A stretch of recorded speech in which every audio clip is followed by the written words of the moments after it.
सभी बच्चों को जय हिंद। मैं सुरेश उके, व्याख्याता, जिला सुकमा, छत्तीसगढ़। बच्चों, आज हम कक्षा 12वीं विषय राजनीति विज्ञान अध्याय 16 जन आंदोलनों का उदय के महत्वपूर्ण प्रश्नों का अभ्यास करेंगे। खंड अ, एक शब्द में उत्तर दीजिए। प्रश्न क्रमांक 1, स्वतंत्र भारत में किसान आंदोलन की शुरुआत किस घटना के बाद हुई? उत्तर, हरित क्रांति। प्रश्न क्रमांक 2, भारतीय किसान संघ की स्थापना किसने की थी? उत्तर, दंतोपंत जी देगड़ी ने। प्रश्न क्रमांक 3, ताड़ी विरोधी आंदोलन किस राज्य में चलाया गया? उत्तर, दक्षिण राज्यों में। प्रश्न क्रमांक 4, भारत सरकार ने महिला सशक्तिकरण नीति कब बनाई? उत्तर, सन 2001।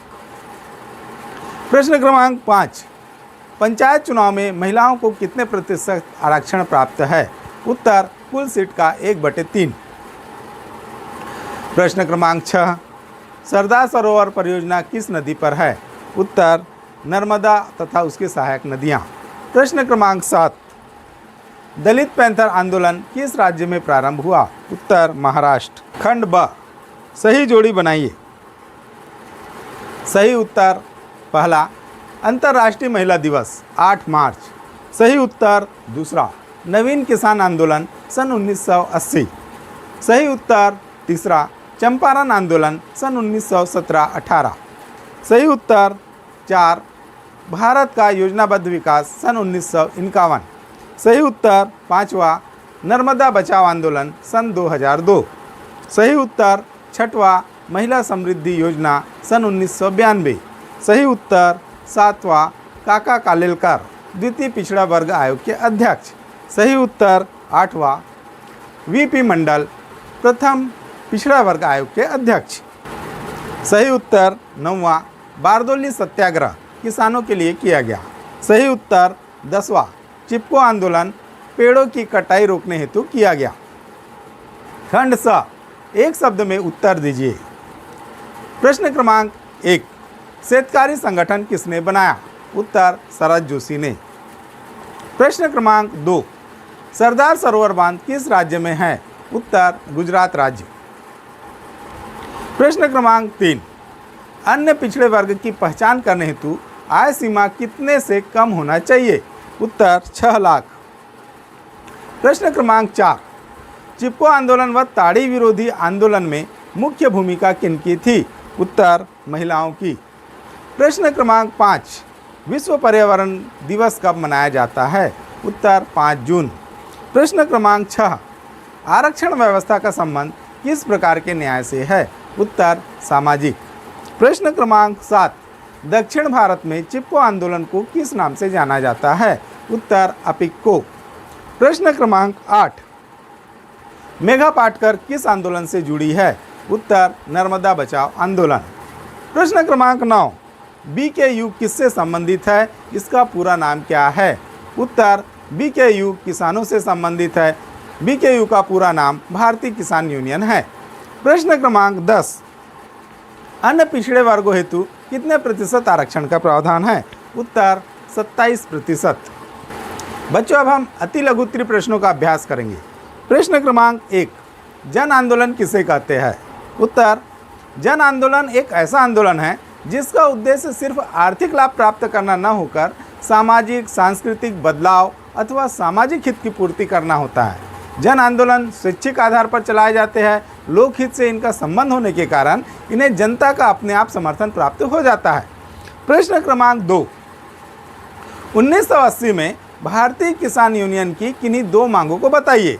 उत्तर, भारतीय किसान यूनियन की 2 मांग इस प्रकार है। पहला, गन्ने और गेहूं की सरकारी खरीद मूल्य में बढ़ोतरी। दूसरा, समुचित दर पर गारंटी शुदा बिजली आपूर्ति करना। प्रश्न क्रमांक 3, चिपको आंदोलन का एक नया पहलू क्या था? उत्तर, चिपको आंदोलन में महिलाओं की सक्रिय भागीदारी इस आंदोलन का एक नया पहलू था। प्रश्न क्रमांक 4, ताड़ी विरोधी आंदोलन क्या था? उत्तर, ताड़ी विरोधी आंदोलन आंध्र प्रदेश की ग्रामीण महिलाओं द्वारा मदिरापान माफिया और सरकार के विरोध में लड़ाई थी। प्रश्न क्रमांक 5, गैरदलीय आंदोलन से क्या तात्पर्य है? उत्तर, गैरदलीय आंदोलन स्वैच्छिक संगठनों या लोगों के समूह जैसे छात्रों मजदूरों द्वारा चलाया जाता है, जिन्हें राजनीतिक दलों का समर्थन प्राप्त नहीं होता और जो चुनाव में भाग नहीं लेते। प्रश्न क्रमांक 6, कोई दो दल आधारित आंदोलन बताइए। उत्तर नक्सलवादी आंदोलन और दूसरा मुंबई कोलकाता कानपुर के ट्रेड यूनियन आंदोलन। प्रश्न क्रमांक 7, नर्मदा घाटी परियोजना क्या है। उत्तर नर्मदा नदी को बांधकर बहुउद्देशीय परियोजनाओं की शुरुआत 1979 में किया गया। इसके तहत मध्य प्रदेश, गुजरात और महाराष्ट्र से गुजरने वाली नर्मदा और उसकी सहायक नदियों पर 30 बड़े, 135 मध्यम और 300 छोटे बांध बनाने का प्रस्ताव रखा गया। गुजरात में सरदार सरोवर तथा मध्य प्रदेश में नर्मदा सागर बांध दो सबसे बड़ी परियोजनाएं हैं। प्रश्न क्रमांक 8, चिपको आंदोलन की शुरुआत किस गांव में हुई। उत्तर चिपको आंदोलन की शुरुआत टिहरी गढ़गांव के रेणी गांव में हुई। प्रश्न क्रमांक 9, मंडल आयोग की सिफारिशों को लागू करने वाले भारतीय प्रधानमंत्री का नाम बताइए। उत्तर मंडल आयोग की सिफारिशों को लागू करने वाले भारतीय प्रधानमंत्री का नाम वीपी सिंह है। प्रश्न क्रमांक 10, 1980 के दशक में मछुआरों के स्थायी संगठन ने किस नाम से राष्ट्रीय मंच बनाया। उत्तर 1980 के दशक में मछुआरों के स्थानीय संगठन ने अपना एक राष्ट्रीय मंच बनाया। इसका नाम नेशनल फिश वर्क्स फोरम रखा गया। प्रश्न क्रमांक 11, आंध्र प्रदेश में चले शराब विरोधी आंदोलन ने देश का ध्यान कुछ गंभीर मुद्दों की तरफ खींचा। ये मुद्दे क्या थे। उत्तर आंध्र प्रदेश में चला शराब विरोधी आंदोलन महिलाओं का एक स्वस्फूर्त आंदोलन था। महिलाएं इसमें अपने आसपास शराब की बिक्री पर प्रतिबंध की मांग कर रही थी। इस आंदोलन ने कुछ प्रमुख मुद्दों की ओर ध्यान आकर्षित किया। वो मुद्दे इस प्रकार है। पहला, नशा पान से ग्रामीण अर्थव्यवस्था पूरी तरह प्रभावित होती है। दूसरा, ताड़ी व्यवसायी अपराध व राजनीति के बीच गहरे रिश्ते बना रखे हैं। तीसरा, महिलाओं ने घरेलू हिंसा, दहेज प्रथा, कार्यस्थल व सार्वजनिक स्थल पर यौन उत्पीड़न के खिलाफ कदम उठाना शुरू किया। इस तरह यह महिला आंदोलन का हिस्सा बन गया। चौथा, शराब व्यवसाय से परिवारों की सामाजिक आर्थिक स्थिति काफ़ी प्रभावित हो रही है। प्रश्न क्रमांक 12, क्या आप शराब विरोधी आंदोलन को महिला आंदोलन का दर्जा देंगे। कारण बताइए। उत्तर शराब विरोधी आंदोलन को महिला आंदोलन का दर्जा दिया जा सकता है। महिला आंदोलन का दर्जा देने के कुछ कारण इस प्रकार है। पहला, इस आंदोलन ने महिलाओं के खिलाफ होने वाले हिंसा व उत्पीड़न के खिलाफ माहौल तैयार किया। दूसरा, दहेज प्रथा के विरुद्ध आवाज़ उठानी शुरू की। तीसरा, महिलाओं ने राजनीतिक प्रतिनिधित्व की मांग की। इसके लिए उन्होंने धरना तथा प्रदर्शन किया। चौथा, लैंगिक असमानता के खिलाफ आवाज़ उठना प्रारंभ हुआ। बच्चों, अब हम दीर्घ उत्तरी प्रश्नों का अभ्यास करेंगे। प्रश्न क्रमांक 1, क्या आंदोलन और विरोध की कार्रवाइयों से देश का लोकतंत्र मजबूत होता है। अपने उत्तर की पुष्टि में उदाहरण दीजिए। उत्तर अहिंसक और शांतिपूर्ण ढंग से चलाए गए आंदोलन और विरोध की कार्रवाई से देश का लोकतंत्र मजबूत होता है। सामाजिक आंदोलन से हमें देश की उन समस्याओं का पता चलता है जो देश के राजनीतिक दल हल नहीं कर पा रहे थे। इन आंदोलनों में क्षेत्र की जनता ने सक्रिय भागीदारी की, जिससे भारतीय लोकतंत्र को जनाधार मिला। उदाहरणों से हम कुछ बातों को सत्य साबित कर सकते हैं। उदाहरण 1, पहला किसान आंदोलन। भारतीय किसान यूनियन द्वारा चलाया गया 1980 के दशक का सबसे सफल आंदोलन किसान आंदोलन था। इस आंदोलन के द्वारा जनसाधारण में जागृति पैदा हुई और सरकार को भी उनकी मांगों को मानना पड़ा। यह आंदोलन देश भर में फैल गया और अनेक जन आंदोलन का यह प्रतीक बन गया।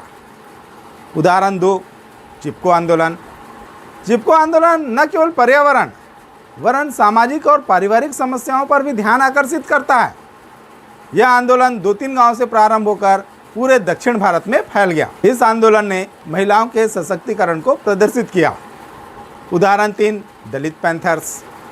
दलित पैंथर्स द्वारा चलाए गए आंदोलनों से आदिवासी, अनुसूचित जातियों व अनुसूचित जनजातियों तथा पिछड़े वर्ग में चेतना उत्पन्न हुई।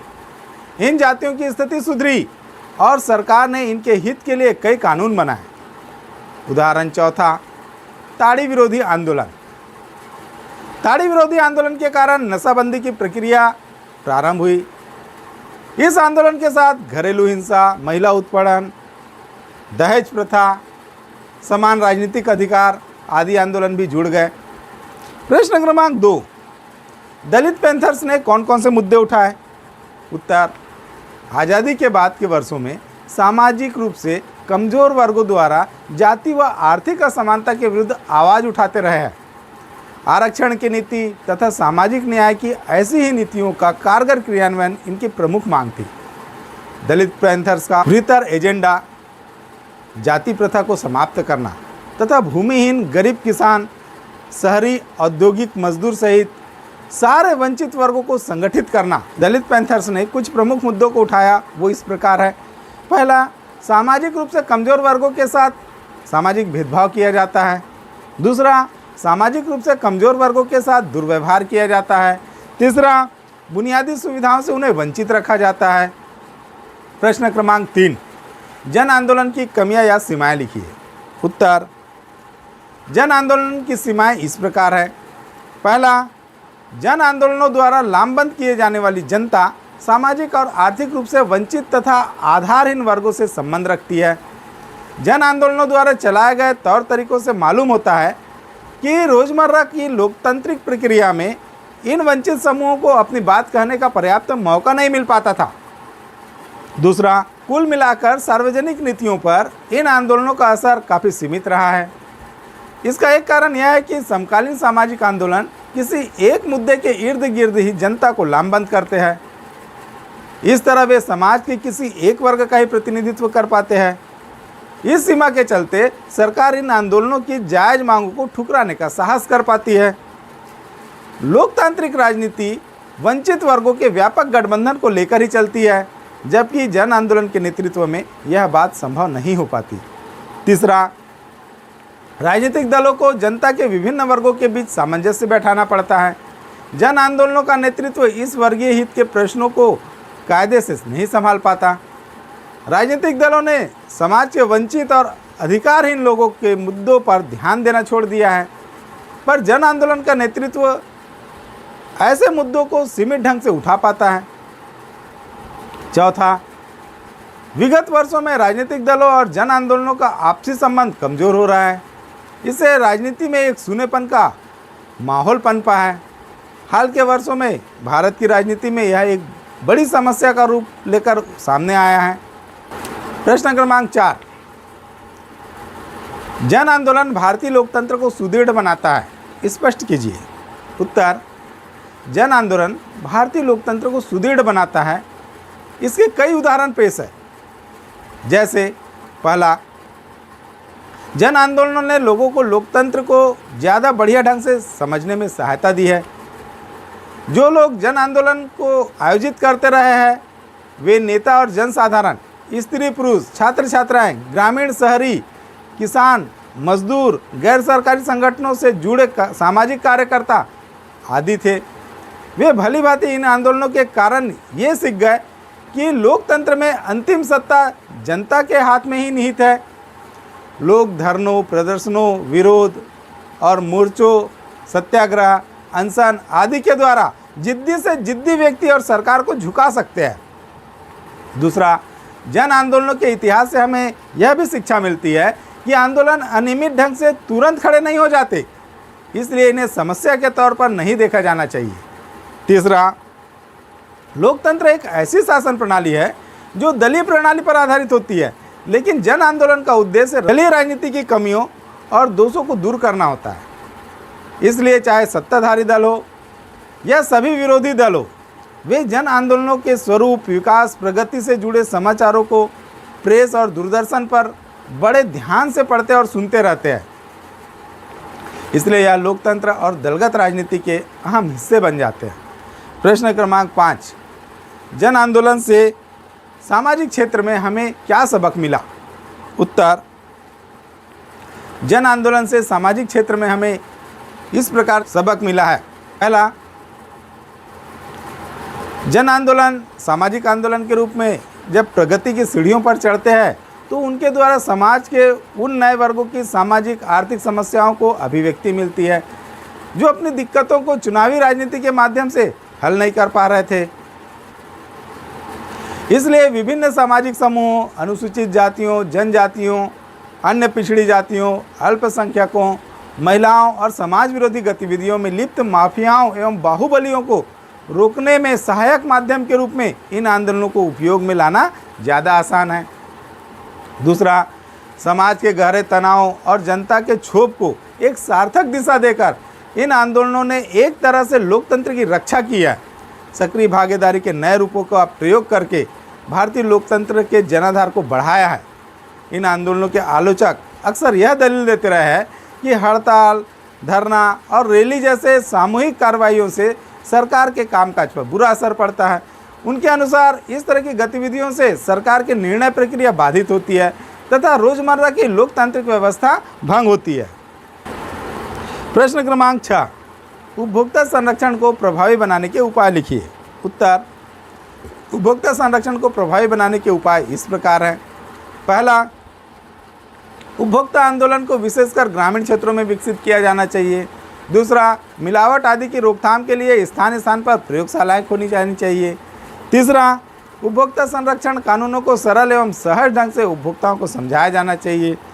चौथा, उपभोक्ताओं को विभिन्न प्रचार माध्यमों जैसे दूरदर्शन, चलचित्र, रेडियो के माध्यम से जागरूक एवं शिक्षित किया जाना चाहिए। तो बच्चों, इसी के साथ ही हमारी आज की यह क्लास यहीं पर समाप्त होती है। मैं उम्मीद करता हूँ आपको मेरी क्लास पसंद आई होगी। इसे ज़्यादा से ज़्यादा लाइक करें, शेयर करें और सब्सक्राइब करें। धन्यवाद। जय हिंद।